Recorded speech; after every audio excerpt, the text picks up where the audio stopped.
Le sang n'a pas forcément la couleur rouge. Je vous donne un exemple. Oui, oui.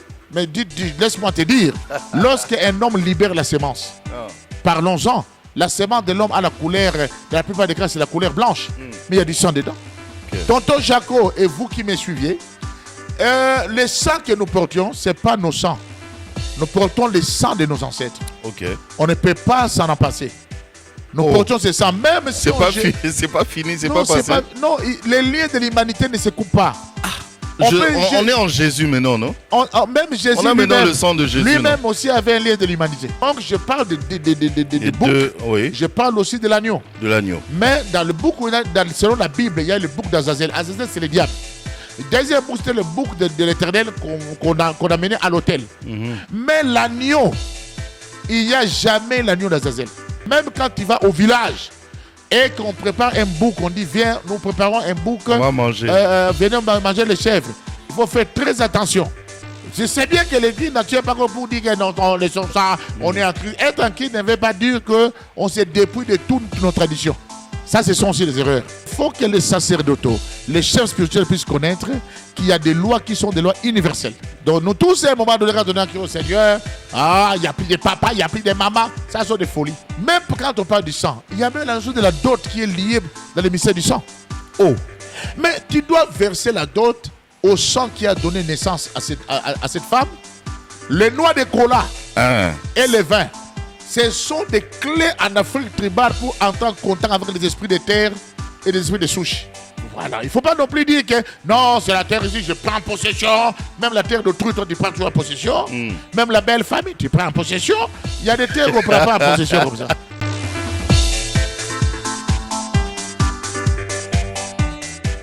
Mesdames, Messieurs, bienvenue, shalom, partout où vous nous suivez.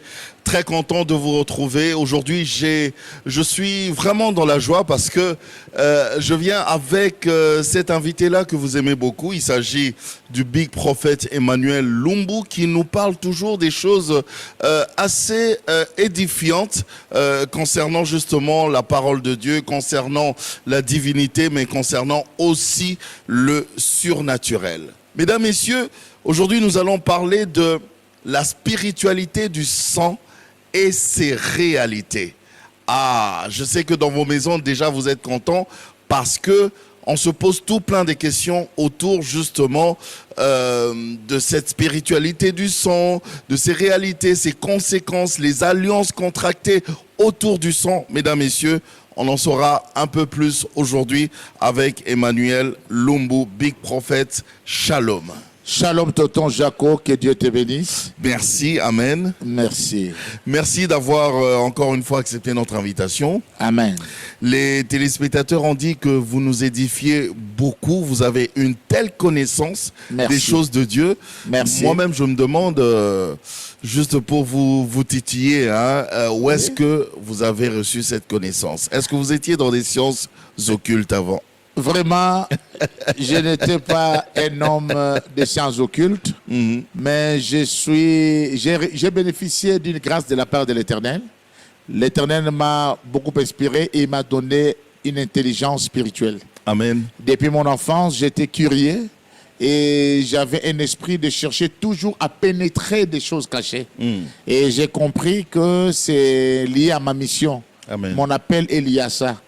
C'est quelque chose que je ne force pas, mais cela m'est propre. Cela m'arrive d'une manière naturelle et c'est par la grâce de Dieu. Amen. Amen. Voilà. Donc on est fixé. Vous n'étiez pas dans la magie ni dans les sciences occultes. Non, non, non. Voilà, c'est juste la grâce de Dieu. Non, alors, parlons-en un peu, prophète. Aujourd'hui, j'ai envie que vous nous aidiez à comprendre un peu ces choses-là autour de la spiritualité, du sang et ses réalités. D'abord, d'où vient justement cette affaire de sang et tout ça, l'origine vraiment, c'est où? Ça vient d'où? Merci beaucoup. Si nous lisons les Écritures saintes, l'Éternel Dieu qui a créé l'homme, il y a eu 3 grandes réalités. Il a mis dans l'homme est composé du corps, et de l'esprit et de l'âme. Et la Bible nous parle que l'âme siège dans le sang. Et c'est cette liquide-là qui circule, qui transporte l'oxygène dans le corps. Mais ce n'est pas une liquide simple, mais c'est porteur aussi des infos génétiques. Quand on parle de l'info génétique, des informations de gènes et ça, toutes les informations dans la vie de l'homme, que ce soit des informations naturelles, même spirituelles, se retrouvent dans le sang. Alors, c'est au fait, c'est ça Même le sang. spirituel. Même spirituel. Moi, je pensais que c'était juste scientifique. Par exemple, pour la science, on a besoin du sang pour connaître justement les informations génétiques. Mais vous dites même spirituel. Tout ce que vous Comment voyez, vous pouvez expliquer tout ça? ce que vous voyez dans la science les jours existe aussi la nuit. Tout ce que vous voyez dans le naturel existe aussi dans le surnaturel. Autant qu'on pourra amener du sang d'une personne dans un laboratoire pour mener des études, autant qu'on pourra aussi prendre le sang d'une personne, l'amener dans le spirituel, et on va identifier la nature et des réalités enfouies dans ces sangs.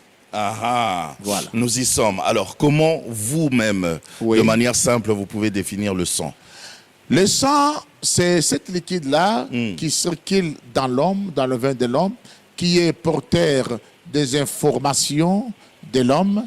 Et dans le sang, c'est le siège de l'âme. Cela veut dire, lorsqu'on parle de sang, on fait allusion à la vie.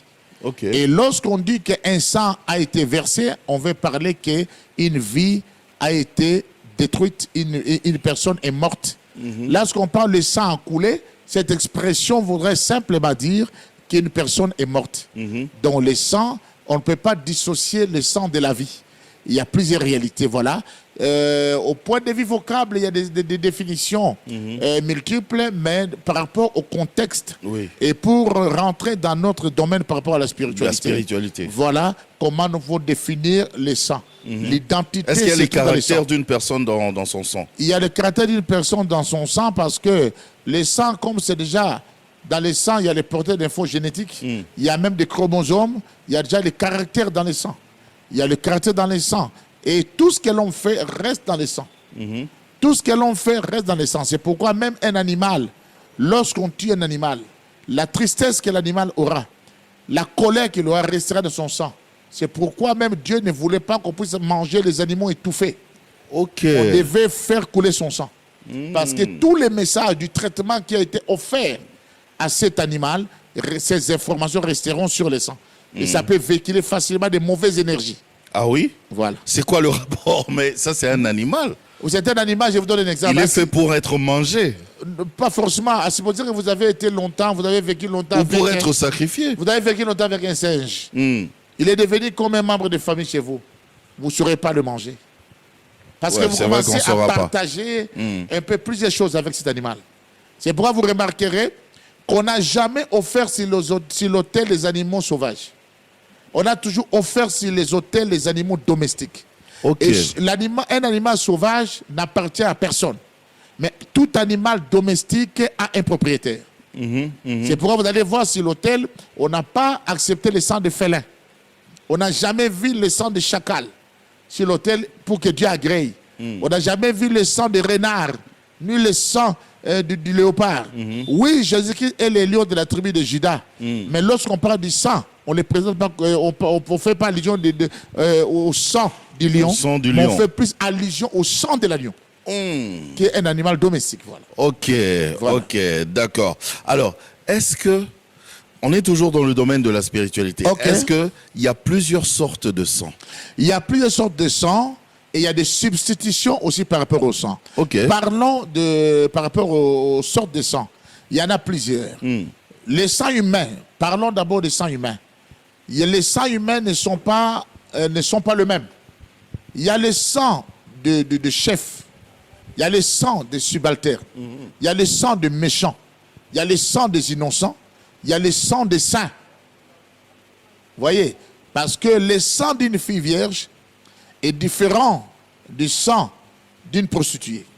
Cela veut Ça dire diffère que en quoi? ça diffère par rapport aux informations que ce sang porte. Mais ce sont les mêmes, enfin, ce sont des êtres Par humains. rapport à une composition chimique, par rapport à l'intelligence des hommes, c'est la même chose. Mais par rapport à la valeur Spirituels. spirituelle, c'est différent. C'est pourquoi vous allez voir ces occultistes exigent toujours le sang de vierge.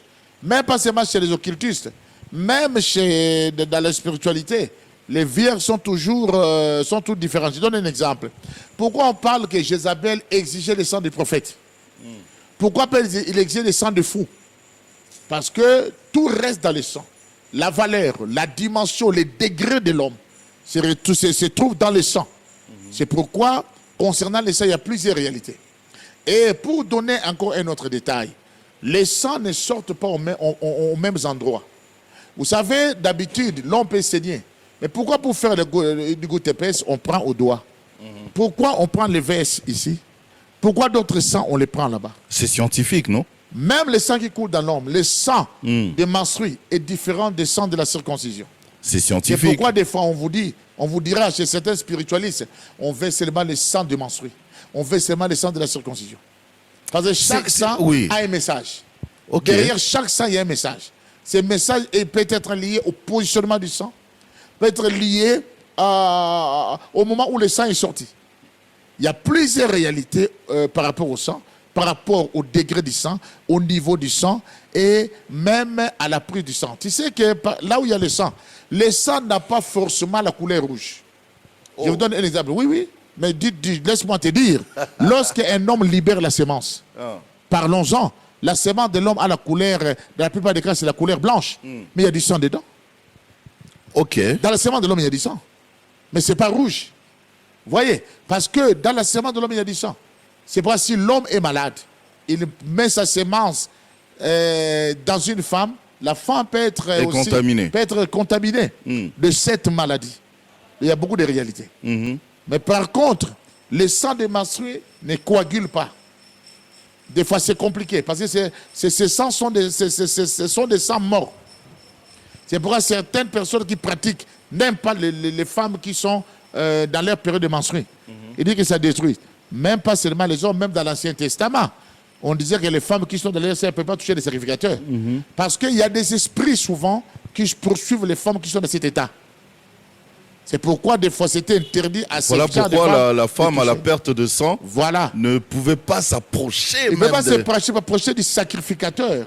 Mais elle est là, osé, quel risque? Non, la dimension de la sacrificature de Christ est différente des sacrificateurs ordinaires.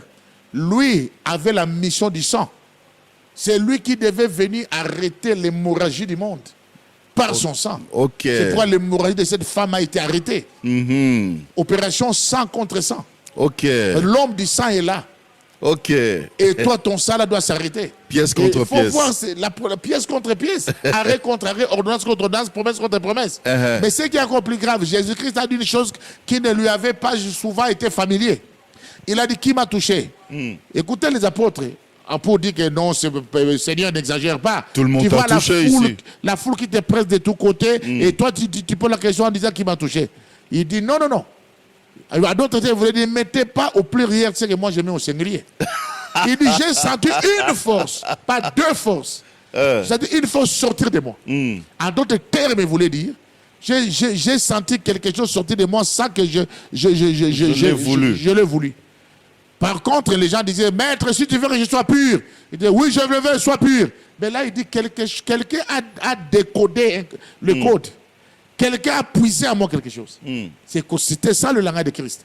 Et dans ce langage, nous comprenons ce qu'il y a eu spirituellement. Voilà. Rentrons un peu dans les différentes sortes de sang. Vous avez dit le sang des vierges, le sang des innocents, le sang des saints. Je pourrais dire même le sang des martyrs aussi. C'est quoi cette différence spirituelle? Merci beaucoup. Ne sommes-nous tous pas des humains? Comme je dis qu'on est tous des humains, mais nous ne portons pas les mêmes valeurs. On est tous des humains, mais un général est un humain. Un Platon ici est un humain. Un officier qui est au bas de l'échelle est un humain aussi. Mais c'est les galons qui font que le général soit différent. Et la différence là va toucher même leur grade, leur considération. Autant que les hommes sont considérés les jours, autant qu'il y a la considération aussi la nuit, autant qu'il y a une considération dans les visibles, autant qu'il y a aussi une considération dans l'invisible, dans le spirituel. Mais prophète, le sang, c'est le sang? Le sang, c'est le sang. Comme j'ai dit, la salive, c'est la salive. La salive de ton père est différente de la salive d'un homme ordinaire. Quand ton père crache sur toi, c'est différent d'un homme ordinaire. Il y a plusieurs manières même de cracher. Là, vous nous envoyez dans des coutumes maintenant africaines. On peut lancer la salive, on peut jeter la salive par dédain. On crache sur quelqu'un pour dénigrer la personne, mais on peut cracher sur quelqu'un pour bénir la personne. Comme on peut Christ, cracher on avait pour craché guérir la sur lui. personne. On a craché pour Christ pour le dédaigner parce que c'était la mission. Il devait porter, c'était cet agneau-là qui devait être immolé, humilié pour le salut de l'humanité. Mais on peut lui il a craché sur la terre, c'était pour la guérison. On peut cracher, il y a des parents qui ont bien les enfants crachés sur eux. Ça existe. Il y a la salive là, à beaucoup de choses, parce que la salive est liée à la puissance des verbes. La salive est dans la bouche. Et quand on parle, la valeur de ce que nous disons touche la salive. C'est parce que quand quelqu'un crache la salive, ça dépend de ce qu'il dit et de ce qu'il prémédite. Juste une parenthèse. Waouh, c'était une parenthèse. Mais pour retourner dans ce que vous dites, le sang d'une personne innocente, c'est ça même le sang du martyr. La personne n'a pas tort, la personne a raison. Mais elle a été tuée innocemment. Ce sang réclame toujours vengeance. Prenons l'exemple d'Abel. Dieu même dit dans le ciel, j'entends la voix de ton frère qui crie vengeance sous la terre. Toi, tu as permis que la terre puisse ouvrir sa bouche pour avaler le sang de ton frère. Plusieurs personnes n'ont jamais su que la terre avait une bouche. La terre aussi avait des oreilles. C'est pourquoi il ne faut pas prendre la terre seulement comme une planète ou comme un élément. Il faut le prendre aussi comme un esprit. Mais Dieu dit ciel, regarde, terre, prête oreille. On ne parle pas seulement de la terre comme le monde, comme la foule.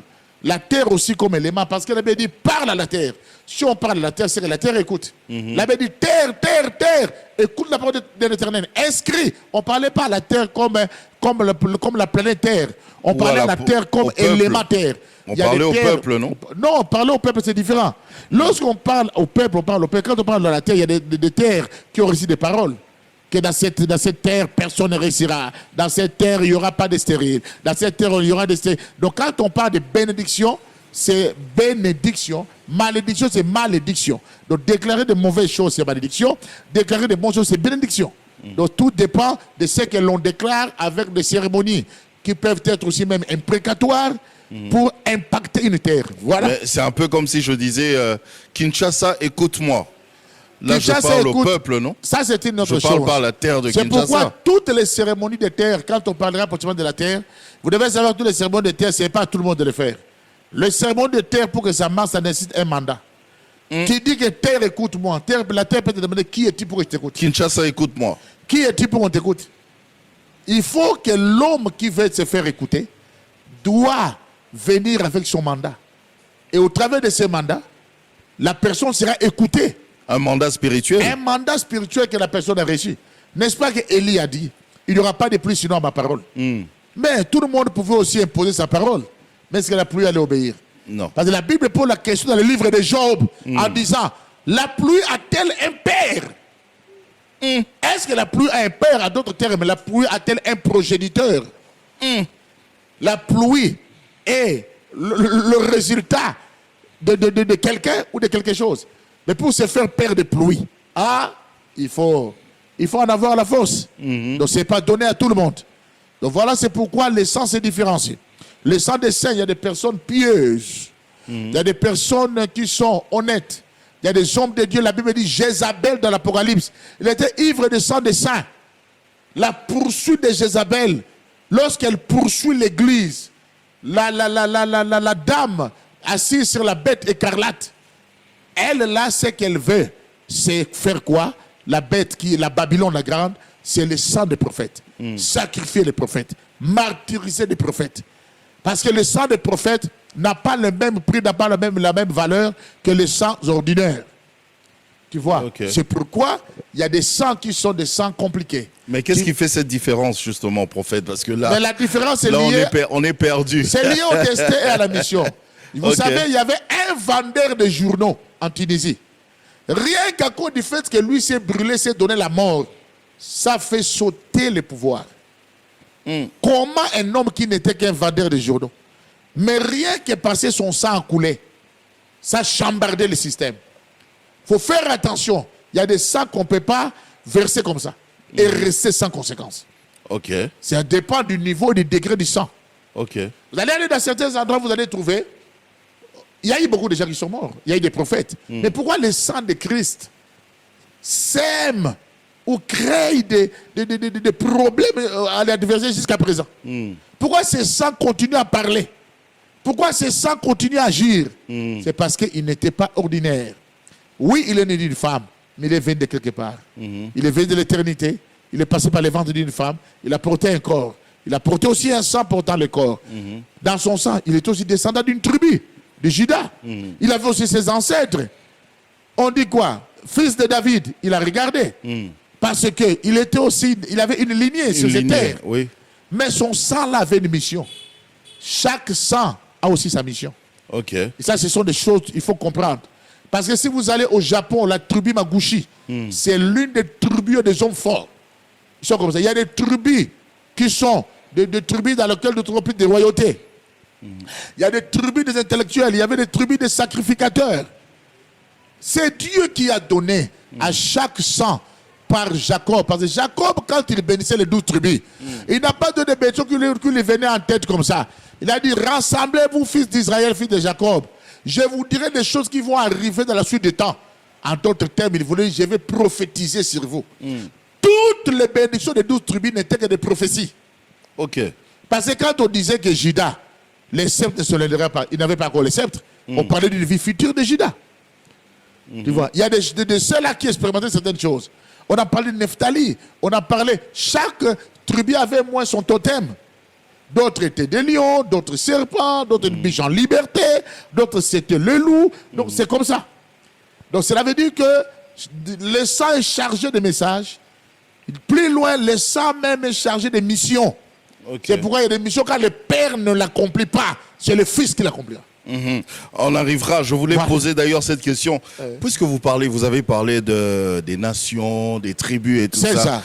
Est-ce que spirituellement, par rapport au sang, il y a une certaine, une descendance de génération en génération? Est-ce que le sang est transgénérationnel? Toujours le sang a toujours été transgénérationnel et là il y a deux dimensions, deux choses à retenir. Il y a le pouvoir de l'héritage. Ok. L'héritage c'est tout ce qu'on reçoit par succession. On ne force pas mais on le reçoit. Et dans l'héritage, il y a l'héritage positif, il y a l'héritage négatif.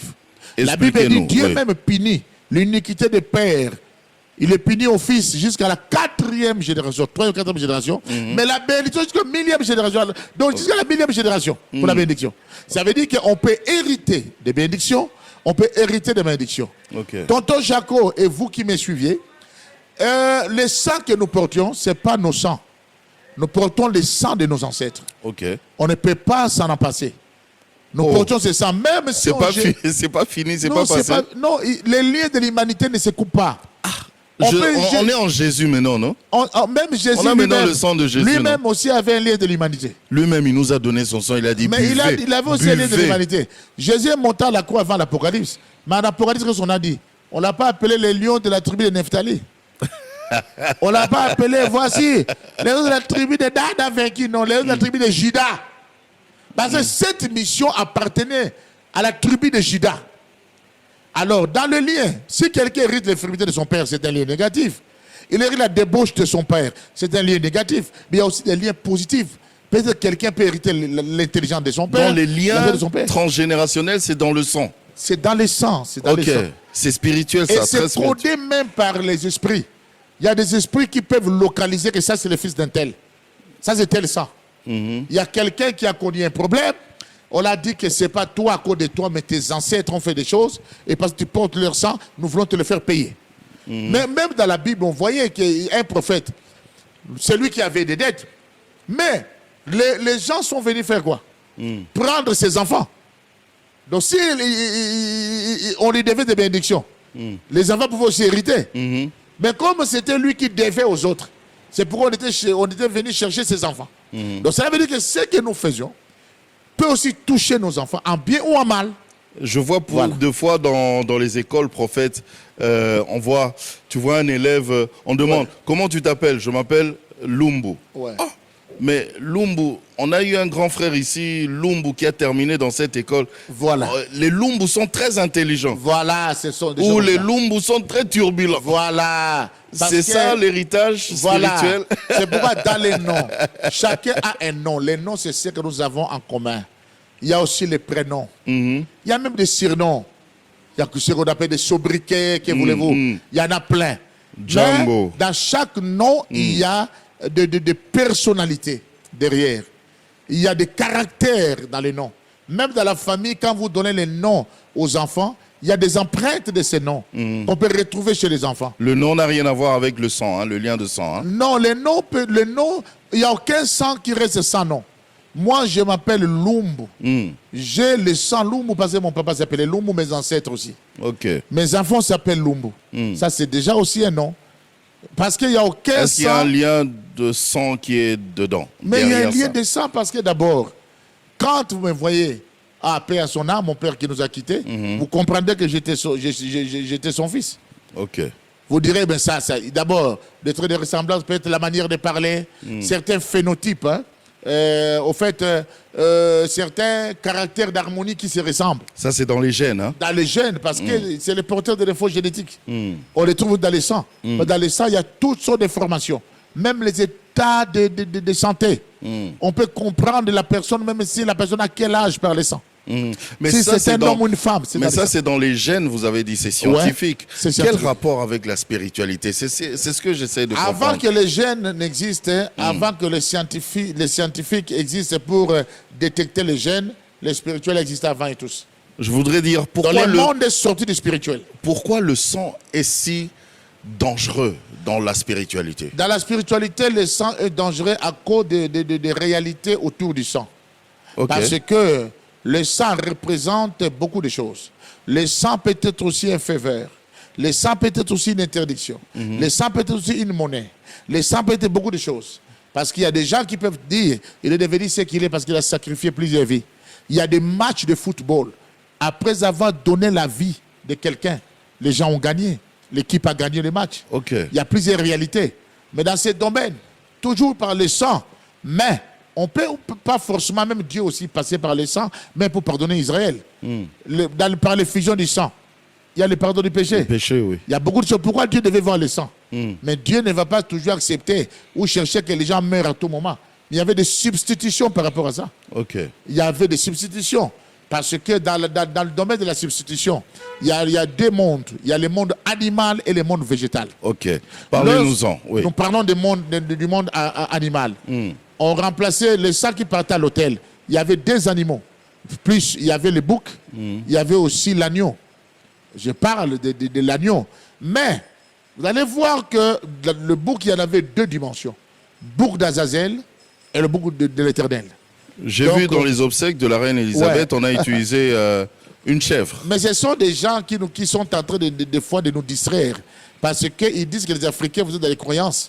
Vous croyez ces choses-là. Mais une chèvre blanche. Mais ils l'ont habillé des habits royaux. Pourquoi? Parce que les gens s'amusent avec le spirituel, alors que tous ces mecs qui se disent qu'ils sont intellectuels, ils ne croient pas à ces choses. C'est dans des universités que nous trouvons là où il y a même des grands recrutements des hommes de loge. Vous comprenez? Donc, je parle de bouc. Oui. Je parle aussi de l'agneau. De l'agneau. Mais dans le bouc, selon la Bible, il y a le bouc d'Azazel. Azazel, c'est le diable. Là, on l'a voué dans le désert. C'est pourquoi le Christ aussi est pas dans le désert. Il a croisé aussi le diable après dans la tentation. Le deuxième bouc, c'était le bouc de l'Éternel qu'on a mené à l'autel. Mais l'agneau, il n'y a jamais l'agneau d'Azazel.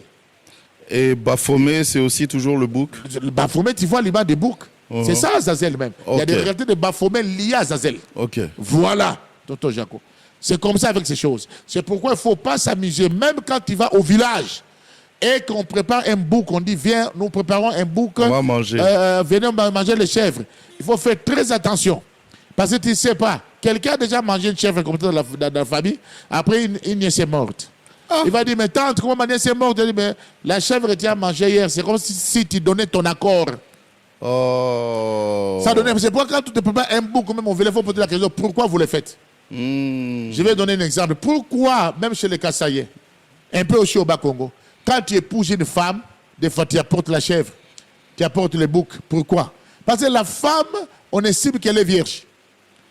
Quand tu vas aller avec la femme, elle va perdre sa virginité. Et en perdant sa virginité, qu'est-ce qui va sortir? C'est du sang. Oui. Mais pourquoi on a bien la chèvre? Il y a des réalités. Pourquoi? C'est pourquoi ce sont des substitutions des réalités dans le spirituel. Mais attention, même les chèvres qu'on donne, dans des cas on donne un bouc, il y a des cas on donne une chèvre.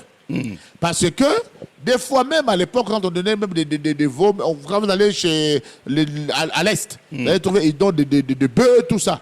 Mais même dans la Bible, le bœuf qui allait n'avait pas la même valeur des bœufs qui n'a jamais allaité ou la chèvre qui n'a jamais allaité. La chèvre qui allait, pardon, parce que je suis vétérinaire, je dois être sincère dans mes propos.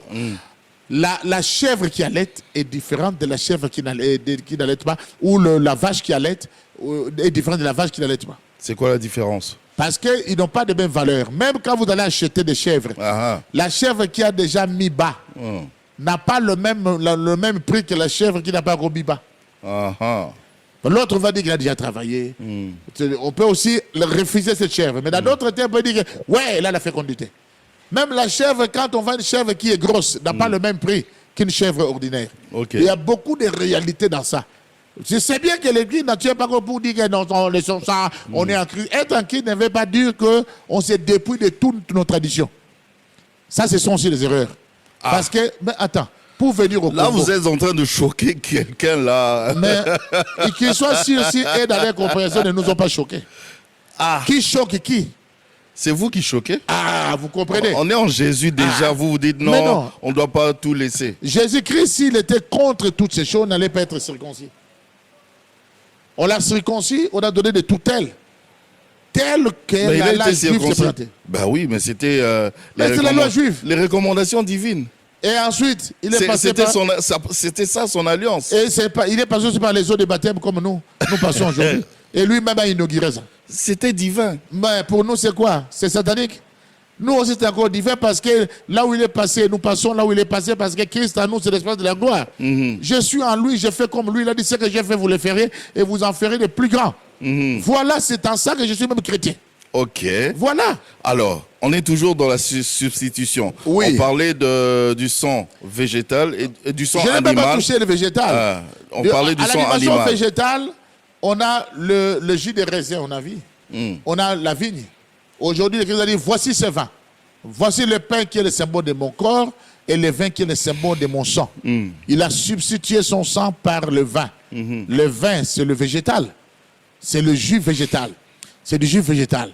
Donc, autant que le sang de l'agneau représentait le Christ, autant que le jus de la vigne représente aussi le sang du Christ. Donc, il y a ce qu'on appelle la substitution. Et dans le spirituel, il y a trop de substitutions. Tonton Jaco, il faut savoir, les gens qui envoûtent les gens dans les vaudous et consorts, ils peuvent prendre une statuette, ils prennent des choses à toi, les chevelures longues, quelque chose, ils les substituent, ils les mettent ensemble. Tout traitement qu'il offrira à cette statuette, la personne peut subir ça au loin. Sera infligé, oui. Voilà. Il peut même te représenter par un coq, par une poule. Dans le monde des ténèbres, tout traitement qu'ils offriront à cette poule, à ces coqs, et la personne commence à vivre la même chose. Et d'habitude, dans les je vois chez les Kassaïens, ça marche toujours encore. Hein. Oui, chez les Kassaïens. On demande à manger une poule ou un coq. Mais il y a beaucoup de choses dans ça. Les coqs là, comme les Kassaïens disent, les Nzolabakishi. Parce que, vous savez... Vous savez, je ne suis pas Kassaïen, mais mon papa, ils avaient des Kassaïens. Mais la coutume, hein, c'est la même chose. Il y a seulement quelques nuances. C'est quelque chose de comprendre. Parce que des fois, c'est qu'eux appellent Nzolabakishi, les autres appellent ça différemment. Tu vois? Mais c'est le même principe dans le spirituel. C'est pourquoi il faut que les sacerdotaux, les chefs spirituels puissent connaître qu'il y a des lois qui sont des lois universelles. Quand vous ne comprenez pas les lois universelles, vous croirez que vous êtes spirituel ou bien vous êtes dans la logique de la parole, mais vous êtes en train de faillir. La Bible dit, c'est lui qui va déshonorer son père ou maudire son père. Sa lampe s'éteindra en plein jour. Même si tu es chrétien, ta lampe s'éteindra en plein jour. La Bible dit, honore ton père et ta mère pour avoir quoi? Pour avoir une longue vie sur la terre. Quand tu as une longue vie, ça veut dire quoi? La mort va retarder.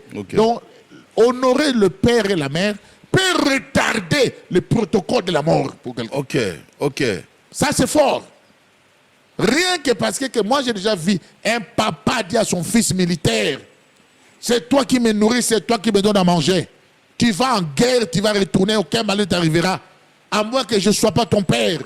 Je suis ton père, moi je ne tue pas les gens. Toi aussi tu ne mourras pas. Cet homme est retourné, il a dit, on me tuerait à bout portant. Mais je n'ai pas compris comment je m'en sortais. Il y a beaucoup de choses. Et puis parce que nous, nos mamans, ne savent pas utiliser leur féminité, leur dimension de maman pour bénir leurs enfants. Nous, les papas ne savent pas utiliser leur dimension. Les papas ne savent pas non plus. Beaucoup de gens. Moi, je te dis, moi, ma mère me bénit. Ok. Je reçois même la besoin de ma mère. Mais c'est Jacob qui... Jusqu'à aujourd'hui. Mais elle me bénit. C'est ma mère. Vous êtes prophète, big prophète. Ah bon? Emmanuel Lumbu. Ouais. L'homme du sacerdoce. Un grand boxeur champion du monde a dit, on a dit, mais personne ne peut te frapper. Tu frappes tout le monde. Qui peut te frapper? Il dit, une seule personne. C'est qui? Il dit, c'est mon père. Qui peut me frapper? Ok. C'est lui seul qui peut me frapper. Vous comprenez? Donc nous tous, à un moment donné, quand on a crié au Seigneur, il n'y a plus de papa, il n'y a plus de maman, ça sont des folies. Parce que Christ, même à la croix, tout Dieu qu'il était, il n'a pas au fait, dénigré Marie. Mais il a confié à l'un des apôtres. Si le Christ devait donner ça comme une notion apostolique aux apôtres, fils, vois ta mère, mère, vois ton fils. Tu vois? Sa maman est restée maman même des apôtres.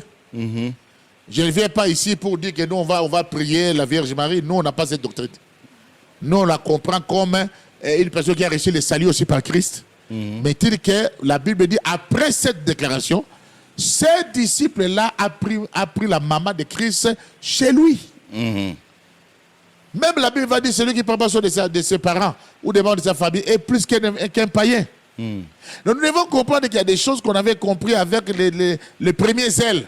Mais quand on comprend que le Dieu est le Dieu des familles, il y a beaucoup de choses qu'on n'arrive pas à comprendre. Ok.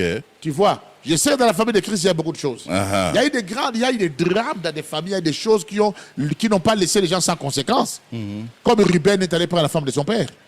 On a vu ça dans l'Ancien et Nouveau Testament. N'est-ce pas, au Nouveau Testament, cela est arrivé. Où l'apôtre Paul a dit, il y a de l'impudicité chez vous. Comme on ne voit même pas chez les païens. C'est que l'un de vous a la femme de son père. Il n'a pas dit l'un de vous a touché seulement. Il a, regarde cette femme. Et l'apôtre Paul n'a pas dit que le sang de Jésus le purifie, non. Il a dit qu'une telle personne soit livrée à Satan. Aïe. Donc pour la destruction du corps et le salut de l'âme. Donc l'apôtre Paul disait, cet homme ne peut plus vivre. Si on ne peut plus vivre parce qu'on a touché la femme de son père. La femme de son père, ce n'est pas sa mère. C'est pas sa mère. C'est pas sa mère. La femme de son père, c'est une concubine. Femme. Voilà. Et si on doit respecter la femme de son père à ce point-là, l'apôtre Paul ne permet pas qu'on puisse dépasser des limites et des bornes concernant la femme de son père. C'est un peu comme si tu as vu la nudité de ton père. Il y a des gens qui ont des excès de zèle sans intelligence. Vous comprenez? C'est comme si tu as vu la nudité de ton père. J'ai vu même, il y a des gens, excusez-moi, ça je dois le dire. Dites-le. Même quand on parle du sang, il y a même la chose de la dot qui est liée dans le mystère du sang. Mais tu dois verser la dot au sang qui a donné naissance à cette femme. Tu dois verser, honorer ce sang qui l'a gardé, qui l'a fait grandir. Le sang a coulé lorsque ta femme est venue au monde. Tu dois honorer ce sang. Et dans les temps anciens, même quand on déflorait une femme, passez-moi les termes, même quand on donnait une grossesse à une femme, on payait des droits. Moi, je vais dire aux hommes de Dieu... Même en tant que marié. Mais non. En tant que marié, on a déjà payé les droits, on a les droits. Oui, bien en tant que marié, quand la femme ne tombe pas enceinte, c'est la famille qui pleure. Mais quand tu engrosses... Non, quand tu engrosses, cela veut dire que vous avez fait ça dans une tricherie. Là, tu dois payer des amendes. Ok. Il faut que les hommes de Dieu soient... Tu as fait couler le sang. Oui, il faut que les hommes de Dieu, les pasteurs, les chrétiens, soient honnêtes devant certaines choses. Il faut payer s'il faut payer. Okay. Il faut payer s'il faut payer. D'autres disent, je ne donne pas la dot. Moi, je suis pasteur. On m'a demandé là-bas le vin. Tout ça, je ne prends pas l'alcool. Ça, c'est l'ignorance. Mais... Parce qu'il y a même des médicaments qu'on achète à l'hôpital, c'est fait sur base de la drogue. Pourquoi tu achètes ça? Vous n'avez jamais pris un produit sans t'enivre. Prophète. Soyons sérieux. Prophète, mais c'est parce que aussi, on a vu par expérience que il y a certaines choses qu'on demande sur cette liste-là, parlons-en, qui nous emmènent des problèmes à la fin. On demande une chèvre et un bouc. On demande des poules et des coqs. Ou des œufs, ou quelque chose comme ça, mais qui représente autre chose. Et puis ça vous emmène des problèmes. Écoutez-moi très bien tantôt, Jacob, parce qu'on parlera en long et en large sur l'Afrique tribale. Vous allez voir que chez les telles tribus, ils demandent telle chose. telle tribu, une les parenthèse, Mongos hein. demandent ça. Les Baoulés demandent ça. Les Adjoukrou demandent ça de la Côte d'Ivoire. On va dire les Djoula demandent ça. On va au Gabon. On va voir les Teke au Gabon. On va voir les Bapounou, les Pongoué au Gabon. On va voir les Fans. Chaque tribu demande les choses liées à leur tradition, liées à des réalités. Maintenant, qu'est-ce qu'il faut retenir dans la famille Qu'est-ce qui tribale? est caché derrière? Il y a C'est ça qui nous des fait réalités peur. spirituelles. Les œufs là, dans certaines tribus, même chez certains cabinets, lorsque la fille voit ses premiers menstrues, on prend des œufs, l'œuf qu'on a bouilli, on donne à la fille de manger rapidement. Pourquoi? C'est pour dire que c'est la libération de la fécondité. La femme qui ne voit pas se menstruer, on sait qu'elle a des problèmes, on comprend qu'elle a des problèmes. Donc cela veut dire que dans l'Afrique tribale, lorsque quelque chose n'est pas clair, retenez ce que je vous dirai. Les Congo appellent ça Kinzonzi. Ça veut dire les négociations. Il y a toujours des négociations, il y a toujours des remplacements. Ah non, on ne peut pas donner les câbles ou le fusil. Donnez autant, on donne l'argent. Donnez autant à la place. Dans l'Afrique tribale, il ne faut pas être brutal ou être arrogant ou rigoureux, mais tu peux négocier.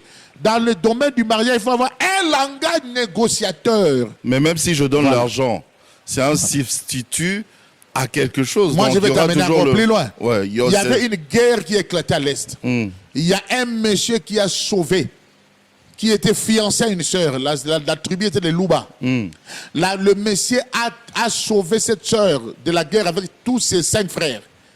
Il les a menés vivants à Kinshasa. Le papa a dit, comme tu as sauvé ma fille, je ne prends pas de l'argent pour la dot, ce que tu as donné plus que la dot, donne-moi seulement une bouteille de vin. C'est tout, tu as la femme.